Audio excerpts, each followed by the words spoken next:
क्या नाम लिखते हैं आप? मेरा नाम कमलेश तिवारी है। आज आप मीडिया से संपर्क किए हैं और कलेक्ट्रेट परिसर में आए हुए हैं, किस विषय को लेकर? जी, मैं राष्ट्रीय अध्यक्ष हूँ प्रेस और सेवा संघ का। और हमारा विषय है कि जो दिल्ली में जो है आपका नीट पेपर जो है लीक होने की वजह से इसके मुद्दा को लेकर जो छात्र संघ जनता मंथन का जो है अपनी मांग को लेकर जो प्रदर्शन किया है, उस पर जो है भारत सरकार द्वारा से जो छात्रों के ऊपर जो है लाठीचार्ज हुआ है, आंसू गैस छोड़ा गया है, उनको कई सिरे फूट गए हैं, कई घायल हो गए हैं। तो इस पर जो पुलिस द्वारा जो मारपीट ये सब की गई है, इस पर तो हम चाहते हैं कि इस पर जो है जांच होना चाहिए। और सरकार यदि ऐसा कदम उठाई है तो मैं उसकी घोर निंदा करता हूँ। और वास्तव में कोई भी बच्चा, कोई भी छात्र होता है, छात्र एक दूसरे से गले मिलते हैं, भाईचारा निभाते, हाथ निभाते हैं। उनसे किसी भी जात पात से मतलब नहीं रहता है, उनको अपने लक्ष्य विचारधाराओं से मतलब रहता है। तो हम जो है माननीय जो है देश के प्रधानमंत्री जी हैं, और इनसे हम कहना चाहते हैं कि आप क्या सोच रहे हैं, क्या सोचेंगे। और आपने यही कहा था कि सबका विकास, सबका साथ, सबका विकास, यही विकास आप कर रहे हैं। माननीय मंत्री जी, प्रधानमंत्री जी महोदय जी, बच्चे जो है नवयुवक हैं, ये सरकार के वोटर हैं। सरकार यदि इस तरह से कदम उठा रही है तो इसका जो परिणाम जो है आने वाले समय में नवयुवक छात्र, आम जनता और इसका जरूर जो है जैसे ईंट के जवाब पत्थर से देगी। हम चाहते हैं कि इस पर जो सबसे बड़ी बात यह है कि हम पुलिस का कोई दोष नहीं देते हैं, क्योंकि पुलिस के ऊपर दबाव होता है। पुलिस किसी सक्षम अधिकारी, किसी ऊपर से दबाव होने पर ही वो जो है लाठीचार्ज करते, आंसू गैस छोड़ते हैं। पुलिस के इसमें कोई दोष नहीं है। इसमें 100% जो दोष है सरकार का है। सरकार तो सीमा पार कर दी है, इसमें कुछ कहेंगे। हमारा प्रेस सेवा संघ मांग करता है और देश के साथ में है, बच्चों के साथ में है। जितने छात्र हैं इनको घायल हुए हैं, उनको जो है सरकार जो है उनका मुआवजा दे, उनका जो है जो गिरफ्तार हुए हैं उनका जो है रिहा करें। और जो है सरकार जो है इसी के साथ में जो यूजीसी एक्ट से बच्चे प्रभावित हो रहे हैं, शिक्षा दीक्षा उनकी अधूरी हो रही है, वो परेशान है। एक तो यूजीसी एक्ट लाने की तैयारी में है, दूसरी तरफ छात्रों का सिर फोड़ा जा रहा है, आंसू गैस छोड़ा जा रहा है, उनको घायल किया जा रहा है, उनको बर्बाद किया जा रहा है। तो हम तो कहते हैं कि सरकार यदि ऐसा कदम उठा रही है तो ये इसकी हम घोर निंदा करते हैं, हमारा संगठन घोर निंदा करता है। यदि इस पर कोई कार्रवाई नहीं होती है तो हमारा ये प्रेस सेवा संघ पूरे भारत देश में आंदोलन करेगा। ये इसके साथ में जो है सुप्रीम कोर्ट के जो हमारे अधिवक्ता संघ हैं उनका हम स्वागत करते हैं, वो भी इस छात्र के साथ में आ गए हैं, नवयुवक आ गए। पूरे कमेटी जितने भी दल हैं, चाहे वो समाजवादी पार्टी हो, बहुजन हो, चाहे आम पार्टी हो, सभी नेताओं का हम इस पर स्वागत करता हूँ। और सभी भारत के जितने नागरिक हैं, जितने युवा हैं, जितने भी ये सब एक साथ हो जाए, एक साथ आवाज़ उठाए। सरकार को झुकना पड़ेगा और सरकार की आने वाले समय में बिल्कुल सफाया हो जाएगा। जिस तरह पूर्व की बनी सरकारें को सफाया होता, इसी तरह इनकी भी सफाया होने की स्थिति है। जब बुद्धि विपरीत होती है तो विनाशकालीन होता है। विनाश काल का समय आ चुका है। तो हम चाहते हैं कि इस पर जो है कार्रवाई होना चाहिए और यूजीसी एक्ट को सरकार वापस ले। नहीं लेती है तो हम पूरा संगठन, पूरे जनता, पूरे अधिवक्ता, पूरे समाज एक साथ हो करके सरकार को इसका सबक देंगे। इसी शब्दों में हमारे जो राष्ट्रीय सचिव महोदय ये भी अपना शब्द वक्तव्य व्यक्त करेंगे। जय हिंद, जय भारत, जय मां सरस्वती। क्या नाम लिखते हैं आप?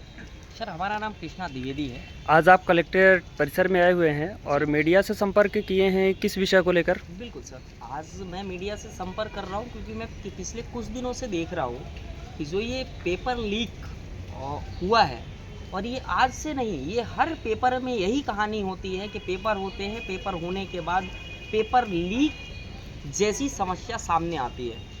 आज हमारे जो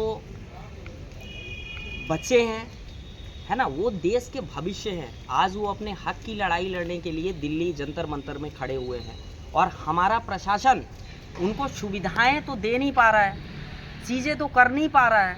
तो अब उन पे लाठीचार्ज, आंसू गैस, चीज़ें की जा रही है उनके साथ। तो ये जो अभद्र व्यवहार उन बच्चों के साथ किया जा रहा है, देखिए बच्चे जो होते हैं वो हमारे देश के भविष्य होते हैं, ठीक है। उन्होंने पेपर दिया होगा तो उस टाइम पे उनके बड़े बड़े सपने रहे होंगे, चीज़ें रही होंगी, उन्होंने बड़े बड़े ख्वाब देखे होंगे कि मैं ये पेपर दे रहा हूँ तो ऐसा होने के बाद हमारी ये चीज़ें होंगी। और पेपर होने के बाद उनको जब ये पता चलता है कि पेपर लीक तो 2 से 3 बार हो चुका, तब तो हमारे छात्रों ने कोई उग्र प्रदर्शन नहीं किया। जब बार बार यही चीज़ें हो रही है तो आज हमारे बच्चे मजबूर हो गए हैं, इसलिए आज वहाँ पे जाके खड़े हुए हैं। आप पुलिस से लाठीचार्ज उन पे करवा रहे हो, चीज़ें करवा रहे हो। अरे आपको तो उनसे मिलना चाहिए, सामने आके उनके चीज़ों का समाधान करना चाहिए। लाठीचार्ज करना, बच्चों को पीटना, उनके ऊपर आंसू गैस चलाना, अरे क्या वो आतंकवादी हैं? मैंने अभी सुना था, कुछ लोगों का भाषण सुना कि अब इसको ऐसा तुल दिया जा रहा है कि बताया जा रहा है कि वहाँ पे जो लोग खड़े हैं वो बच्चे नहीं हैं, वो लोग बच्चे नहीं हैं, वो कहीं और से आए हुए लोग हैं। तो भैया वहाँ पे जो खड़े हैं उनकी आइडिया चेक करिए ना आप। आपको अगर ये लगता है कि भैया बाहर से पब्लिक आके खड़ी हो गई है, तो भैया आज के समय में किसी को इतना फालतू टाइम नहीं है ना। और एक आदमी 2 आदमी हो तो हमको भी समझ में आता है, वहाँ पे लाखों करोड़ों जनता खड़ी हुई है, मतलब हर किसी के पास इतना फालतू टाइम हो गया कि फालतू टाइम देने चले गए वहाँ पे। तो ये बच्चों के भविष्य में राजनीति करना बंद कर दे बीजेपी सरकार, क्योंकि बीजेपी सरकार को कहीं ना कहीं अहम हो चुका है। और अगर यही हाल रहा तो आने वाले समय में जैसे कांग्रेस का सफाया हुआ है कि आज कांग्रेस तरस रही है कि हमें इस राज्य में ऐसी चीज़ें मिल जाए, तो ऐसा अहम मत लाइए आपके अंदर कि कल पब्लिक आपके उसमें सोचने में मजबूर हो जाए। ये अहंकार एक दिन इंसान को खा जाता है। तो ये जिस अहंकार में चल रही है बीजेपी सरकार, तो ये अहंकार बंद करे और बच्चों के भविष्य के साथ तो बिल्कुल खिलवाड़ करना बंद करे। भैया आपके पास सीट नहीं है तो आप ये रेवड़ियाँ बांटना बंद करिए ना भैया। आप लोगों के चीज़ें निकालते हैं, निकालने के बाद लोगों से फॉर्म भरवाते हैं। क्या फॉर्म आपने फ्री में भरवाया है? आप तो फॉर्म भरवाने का चार्ज लेते हो। तो क्या आपने पेपर लीक हो गया तो क्या आपकी सरकार बहुत अच्छा काम कर रही है, तो क्या आपने उनका पैसा रिटर्न किया? चलो मैं मानता हूँ कि आपकी सरकार सही है, तो सरकार सही है तो आपने जो उनसे फॉर्म का चार्ज लिया है वो रिटर्न करिए ना उनका, तो मैं भी आपके साथ खड़ा हो जाऊंगा। मगर ऐसा नहीं हो रहा है, यहाँ पे तानाशाही वाला काम चल रहा है।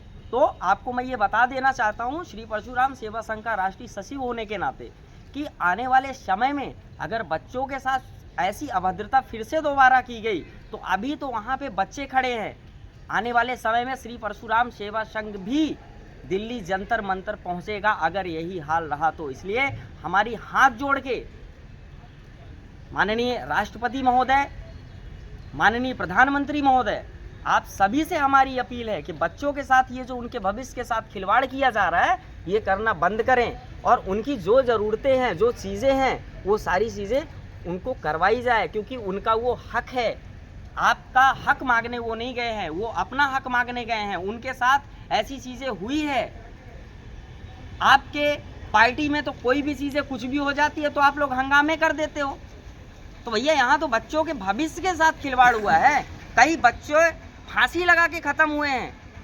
क्या बीत रही है उनके माँ बाप पे, उस परिवार पे क्या बीत रही जिसका बच्चा आज उनके पास नहीं है।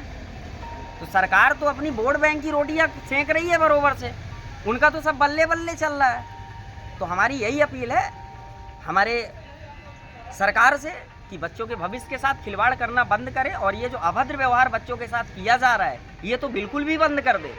आने वाले समय में अब अगर दोबारा ऐसा हुआ उन बच्चों के साथ तो हमारा श्री परशुराम सेवा संघ एक्शन लेगा और जंतर मंतर हमारा श्री परशुराम सेवा संघ